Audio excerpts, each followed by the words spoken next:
Olá, tudo bem? Seja muito bem-vindo, seja muito bem-vinda à série de aulas gratuitas da Red Education aqui no canal do YouTube.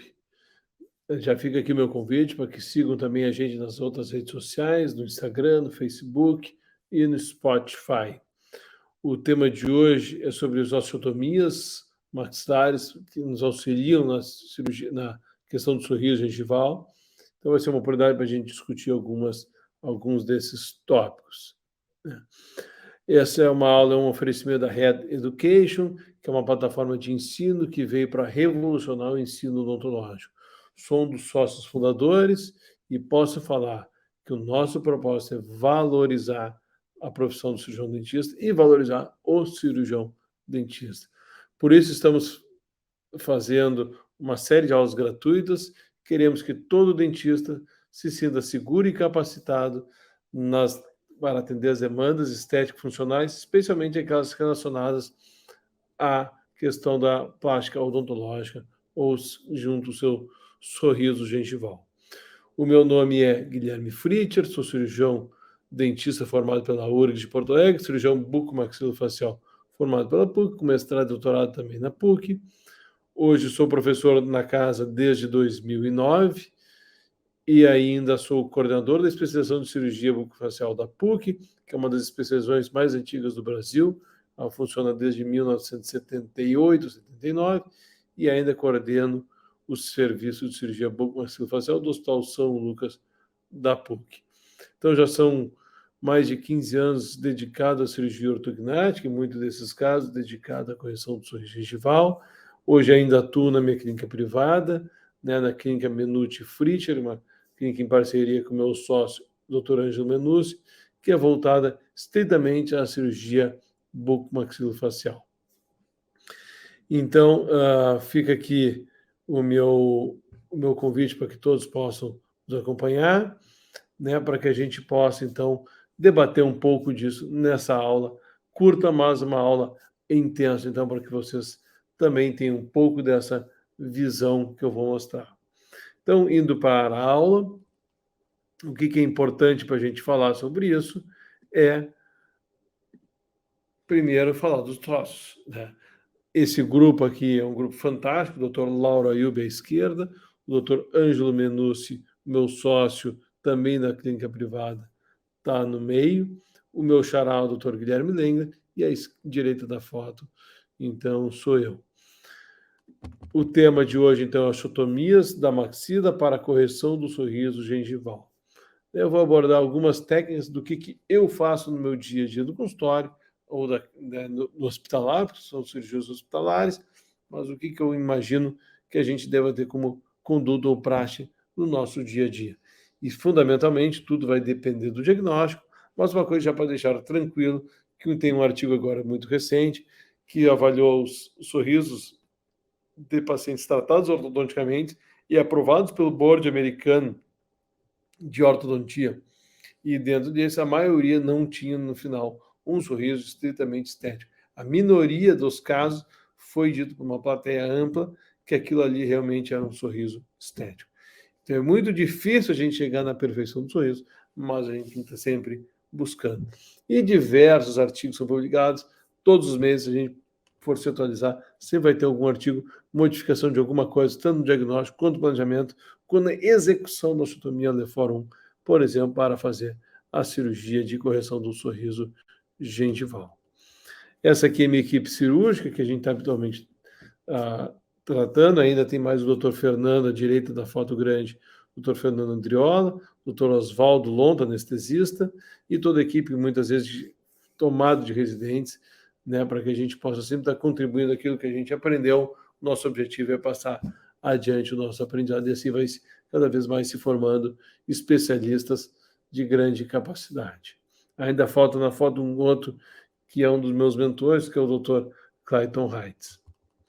Então vamos falar de sorriso gengival, vamos pegar esse caso que já é um caso de um grande sorriso gengival, né, de quase que uma deformidade facial, tido que na foto do meio é a foto dela séria, em repouso, e onde a gente vê que na foto em repouso ela já tem uma exposição gengival muito grande. Então isso já vê que é um caso que foge ainda muito da curva. Então, era uma paciente que tinha um excesso vertical de maxila, um excesso anteroposterior de maxila, um padrão de crescimento do órgão facial, uma classe 2 severa, falta de selamento labial, estreitamento de via aérea, dificuldade respiratória, ronco, não foi feito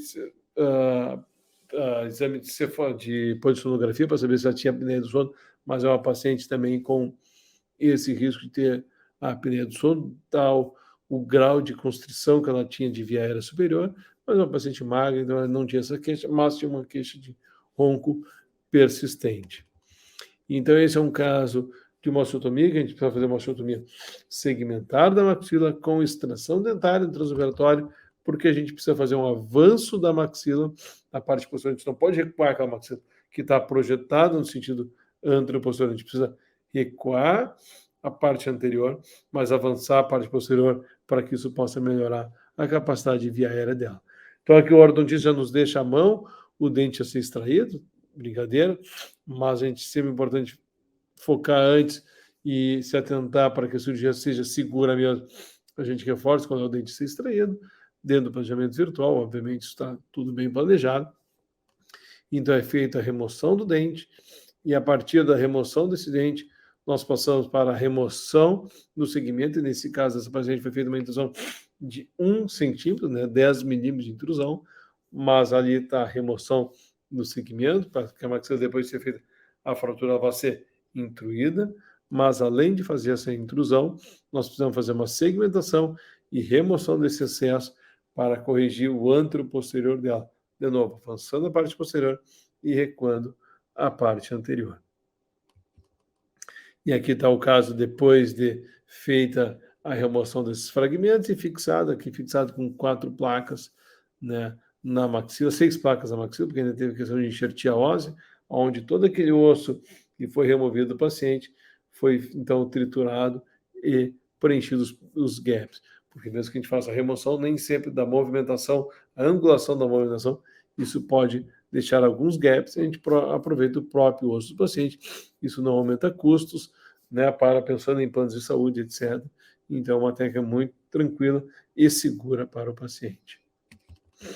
Claro que essa paciente, além de ter que ser submetida à cirurgia mandibular e de mentoplastia de avanço, né, para ter uma correta correção dessa sua classe 2, dessa sua deformidade anteroposterior da mandíbula também, do crescimento do arco facial, uma rotação anti-horária com avanço mandibular e avanço de mento. E aqui está a oclusão final pós-operatória imediata, em que a paciente foi mantida com essa goteira interoclusal, isso se manteve ali por aproximadamente 30 dias, para que então a gente não tivesse a perda de estabilidade, principalmente perda de estabilidade transversa maxila, que é comum nesses casos de segmentação, ainda mais uma segmentação complexa como nesse caso. E aqui a oclusão da paciente 10 dias depois, 30 dias depois e 45 dias depois, se mantendo super estável. Ela seguia depois do tratamento ortodôntico, né, mas já teve uma melhora significativa na exposição gengival. Se você lembrar que a exposição gengival em repouso, agora no sorriso máximo forçado, a gente vê que já praticamente inexiste exposição gengival. Então, mostrando que essa é uma técnica segura e eficaz para o tratamento dessas grandes deformidades, onde tem, além do excesso vertical, um excesso antero-posterior também. Agora, essa é uma outra paciente que também tinha um excesso vertical de maxila, né? Além de ter um excesso vertical de maxila, tinha um padrão de crescimento do arco facial, classe 2 severa, falta de selamento labial. E isso é uma característica desses pacientes que têm esse excesso vertical maxilar.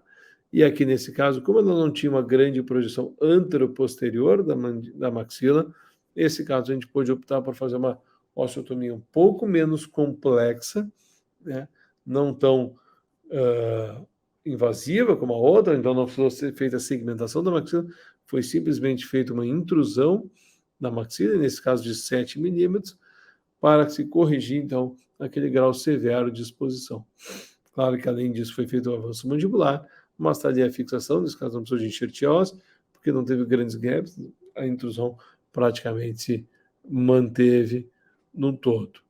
né? E aqui está o pós-operatório da paciente recente, né? Recente, digo recente pós-cirurgia, e aqui nós temos a foto dela hoje do Instagram, e eu acho que isso é uma coisa muito interessante, a gente ir atrás de fotos do Instagram, Facebook, etc., porque é onde a gente vê realmente o sorriso do paciente, a expressão do paciente, que às vezes no consultório, uma foto artística nossa, não se consegue ter esse reflexo todo que a gente vê do dia a dia do paciente. Então, a gente teve aquela cirurgia bem complexa de intrusão, essa sem a segmentação, e ainda teve um divisor de águas na minha carreira, que foi quando eu consegui otimizar tudo isso com acessos menores.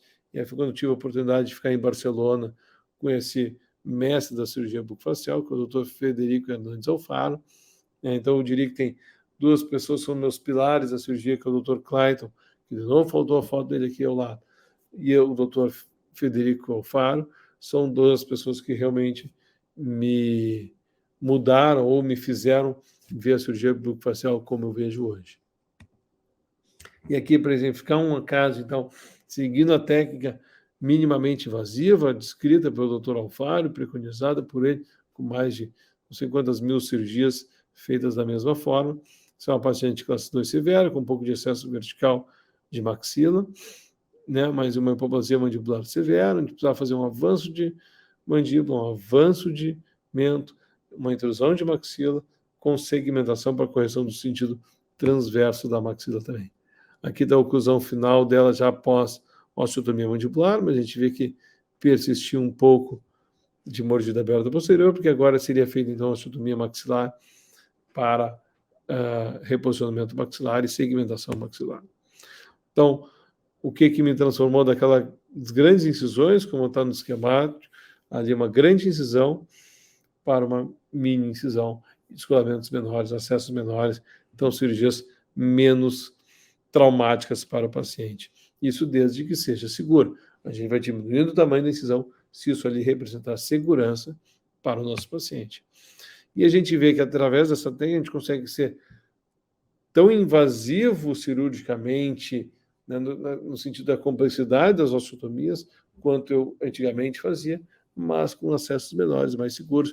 E isso, obviamente, tem muito a ver também com o uso da cirurgia piezoelétrica. Aqui nós estamos vendo o uso de um motor ultrassônico, então, para este fim.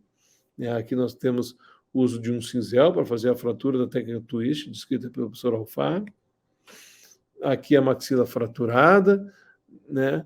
A gente vê a fossa nasal, septo nasal e a segmentação em 4 partes da maxila toda, ela feita pelo motor ultrassônico, e aqui a fixação da maxila.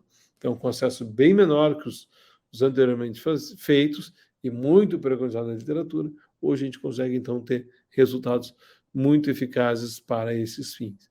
Então, minimiza a cirurgia, minimiza os acessos, mas potencializa os resultados, sem que isso traga risco ao paciente. Esse é o fator principal. A gente só pode abordar uma técnica dessa depois que domina muito bem as técnicas convencionais.